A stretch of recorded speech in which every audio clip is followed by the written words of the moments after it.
Miami Heat steal a game in Boston, taking the win 111 to 101 over the Boston Celtics in the second game of a 7-game series between the Miami Heat and the Boston Celtics. We'll break down how the Miami Heat were victorious in this massive Game 2 victory on this episode of Heat Digest, where we create daily Miami Heat content. So if that interests you, subscribe to the channel, as basically 84% of you guys currently watching this video are not currently subscribed to the channel. We're on the road to 1,400 subscribers. You guys did a phenomenal job after yesterday's video or last video, hitting that goal of 1,300 subscribers. So once again, thank you guys so very much for all the love and support. We do see all of it, so thank you guys. But now let's get to it and break down this massive Miami Heat win as we steal a game in Boston. The second game, we're coming off a 15-point loss, a game that we were down 32 at one point. We come back into Boston, and Erik Spoelstra and the Miami Heat made the proper adjustments that needed to be made, and it resulted in a Miami Heat victory. Now, they got off to a much better start in this game than they did in Game 1. Tyler Herro started 5 of 7 from the field and had a very, very good game, in a game that we absolutely needed him, as we are obviously without Terry Rozier and Jimmy Butler and Josh Richardson in this game. So to start, let's go through the box score. Tyler Herro, like I said, had a great game. He started off really hot from the field and led the way for the Miami Heat on the offensive end of the floor, especially to start after having a Game 1 performance that was abysmal, especially to start the game, as he started 1 for 8 from the field in Game 1. Tonight, that was not the case. He had 24 points, 14 assists, 5 rebounds, while shooting 7 of 13 from the field, 6 of 11 from behind the three-point line, making all 4 of his free throws in his 4 attempts. Absolutely phenomenal game by Tyler Herro, really leading the way for the Miami Heat with his running partner in Bam Adebayo, who had 21 points, 10 boards, 2 assists. He did not have a block or a steal, which is surprising for Bam Adebayo, but he did play 40 minutes of basketball, and in that 40 minutes, he shot 9 of 13 from the field. I want to quickly acknowledge the fact that Bam in this game, he was playing good, but he wasn't playing great. He really wasn't that staple that we needed on the offensive end. And then in that fourth quarter, in that second half, Bam Adebayo took off, and the Miami Heat were running plays. They were feeding him in the ball in the post. In the start, especially in that third quarter, they were feeding the ball to Bam Adebayo. It was more of an isolated look, as he was the only player on one side of the floor when he caught the ball, with either Al Horford, Tatum, or Jaylen Brown on his back in the post. But then the Miami Heat would send screens. It'd be a collage. It'd be Duncan Robinson, then followed up by a Tyler Herro or Jaime Jaquez screen. And they were trying to run offense in that fashion, and it was not working, and it didn't look good for the Miami Heat, as we had too many empty possessions in a team in the Boston Celtics, despite being down, whether it be 12, 10, 8, 6, or a 3-point game for this Miami Heat and Boston Celtics teams. There was too many empty possessions, and the firepower on the Boston Celtics side with Tatum and Brown, that we'll get to in just a minute, is too flamboyant, and they have too many volatilities and the ability to really just catch fire and take all the momentum from the Miami Heat and out of their sails. As again, we were in Boston for this game, and that place was rocking for the majority of this game until it seemed like it was too little too late for this Boston Celtic team to make a run. Then in that fourth quarter, it seemed like they were still running the same plays for Bam Adebayo, but there were no screens coming. It was feeding Bam the ball and really letting everyone else get out of the way, clearing out half of the floor for Bam Adebayo and allowing him to really run a one-on-one offense against either Kristaps Porzingis, who was a shell of himself tonight, thanks to the Miami Heat team defense that we saw, Al Horford, Jason Tatum, Jaylen Brown. It didn't matter. He was able to make offensive moves, whether it be a dream shake into a fall-away over either shoulder, a hook shot from the paint, or any type of dribble into the lane into a floating shot like he hit late in that fourth quarter. And he simply was the answer for the Miami Heat down the stretch of this game, as it seemed like every time when he had a 12-point lead in that fourth quarter, seems like the Miami Heat really had a chance to blow the doors off this game.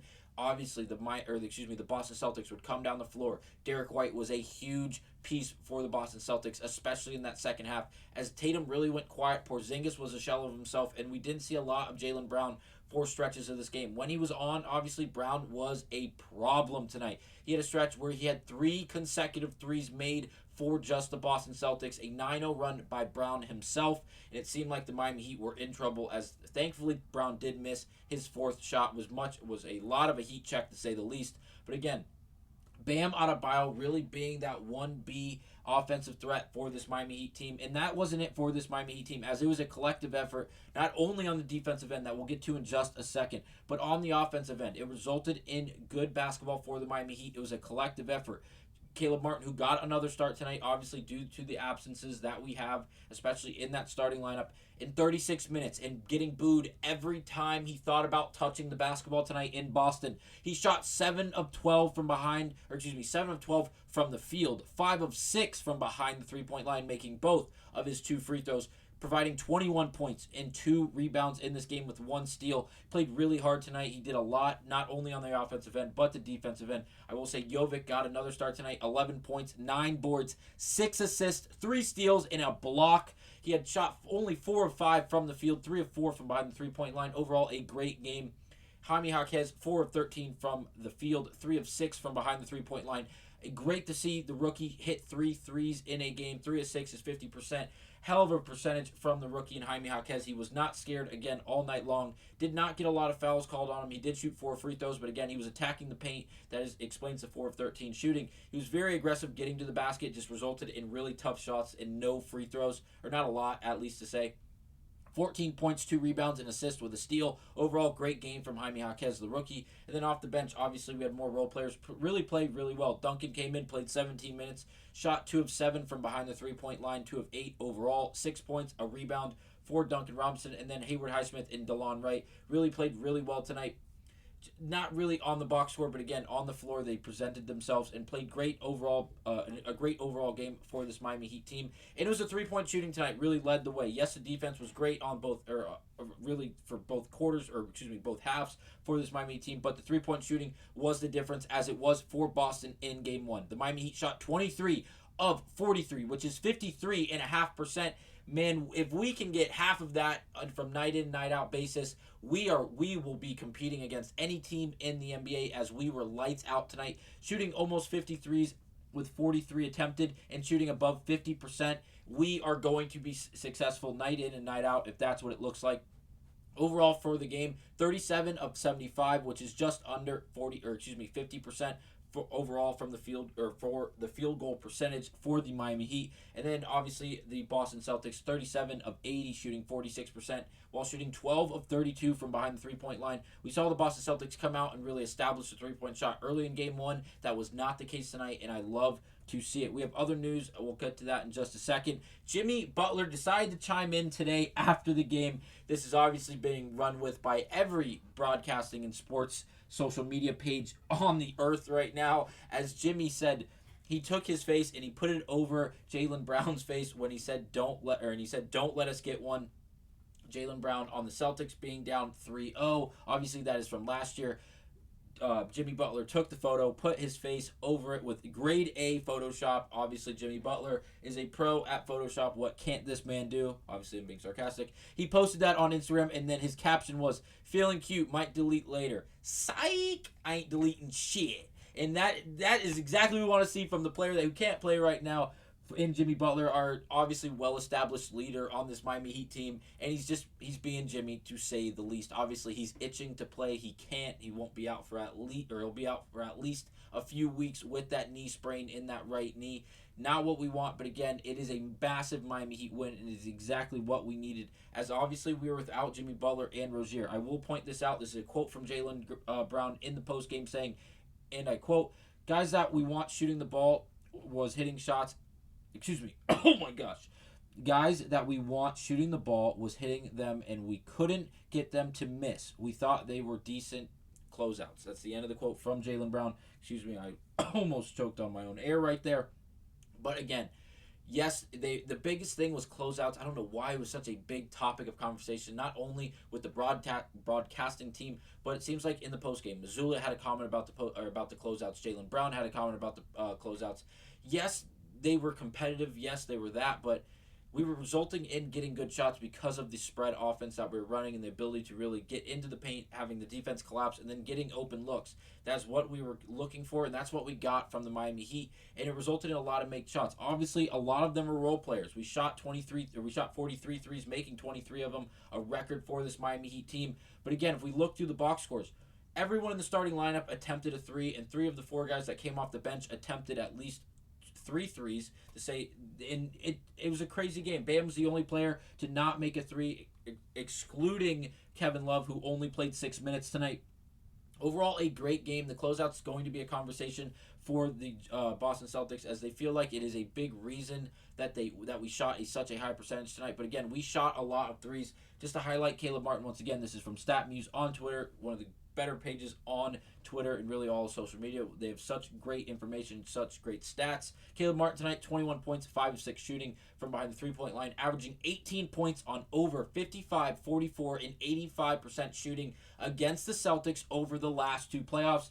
He had a big feeling like the Game 7 Caleb Martin that we saw last year. And again, if we can get that from Caleb Martin, a great role player, yes, but if we can get those numbers from Caleb Martin, we will be competitive, as this Miami Heat team seems like they're rolling. For Tyler Herro, we have to address this, as he's been streaking, and when he's off, the Heat culture and the Heat fandom really does turn against him, as he's such a crucial piece. And when he's not making shots, it's as loud as when he is making shots. Tonight, every shot he made seemed so loud due to the fact that how he started game one and how he started the series seemed like if we were getting that form of Tyler Herro, this series was not going to go long. Tonight, that was not the case. 24 points, 5 rebounds, 14 assists from Tyler Herro, really doing a great job facilitating the basketball, as well as accepting the challenge on defense, as well as 6 3-pointers made. Joins Luka and Harden as the only players in NBA history to reach those numbers in a playoff game. No slight of an achievement when you're in a group of players with players like James Harden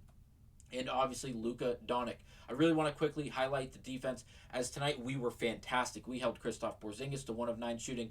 Jason Tatum really just lost himself in the middle of that game, really turned it on throughout the stretch of that fourth quarter after a monstrous first quarter. But again, the Miami Heat did a great job. They were switching. They were allowing Kristaps Porzingis to catch the ball from deep in the three-pointed area and shoot those shots, resulting in bad misses, early misses for the Boston Celtic team.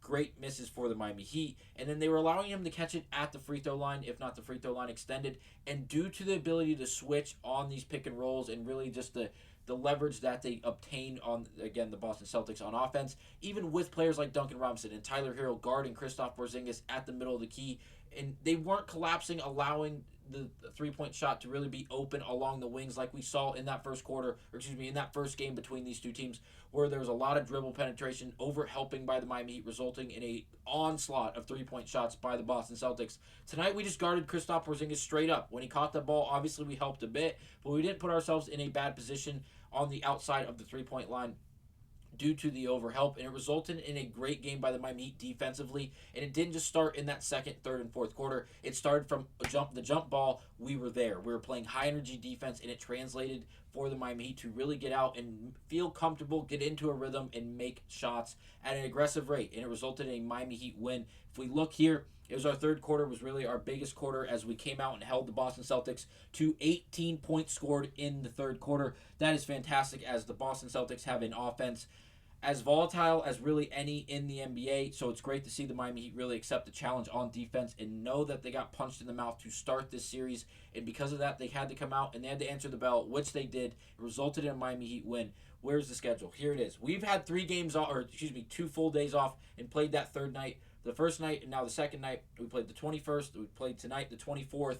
And then we don't play again until Saturday, which is the 27th. Another basically 3 days off. It's 2 days. We play on that third day. I don't know why the NBA is doing this. It's very weird to me to see this and have to wait an extra day, it feels like, to watch Miami Heat basketball. But again, it is what it is. After Game 3 in Miami, it would be the first game in Miami on the 27th. We go back to that 1 day off, playing on that second day schedule. So we'll play the 29th, the 1st, the 3rd, and then the 5th. I cannot wait to see how Game 3 goes in Miami. It will be sure of a telltale for how the rest of the series will go, and see if the Miami Heat shot will really translate from game to game. Because if that is the case, ladies and gentlemen, we have a legitimate chance to beat this Boston Celtic team for the second consecutive year in the playoffs as the number 8 seed. I can't wait to see how things go. Let me know down in the comments what you guys thought was the biggest part of this game, and I'll see you guys on the next episode of Heat Digest.